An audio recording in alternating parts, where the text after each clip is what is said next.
A startup just fed 5 terabytes of CI logs to an LLM and gave it full SQL access to dig through everything. Most people think this sounds insane, but the results are actually pretty damn impressive. Here's the scale we're talking about.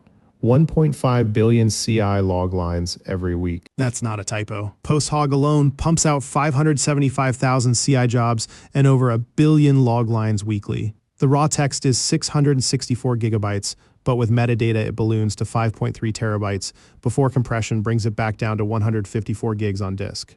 Now here's where it gets interesting. Instead of building some rigid API with predefined queries, they just gave the AI agent a SQL interface. Full access. The agent writes its own queries based on whatever question you ask it. Sounds terrifying, right? But LLMs are genuinely good at SQL. There's tons of it in training data, and the syntax maps naturally to questions about data. The agent doesn't just run one query and call it done. It investigates, starts broad with job metadata, then drills into raw log lines. The typical investigation scans 335,000 rows across about 4 queries.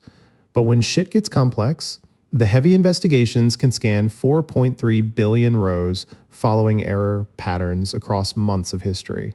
And somehow this works.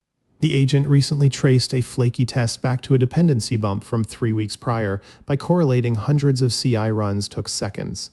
The real insight here is that log ingestion, not AI diagnosis, is the hard problem. Getting billions of log lines indexed fast enough while keeping queries snappy. That's the technical challenge nobody talks about. This approach could actually change how we debug code at scale.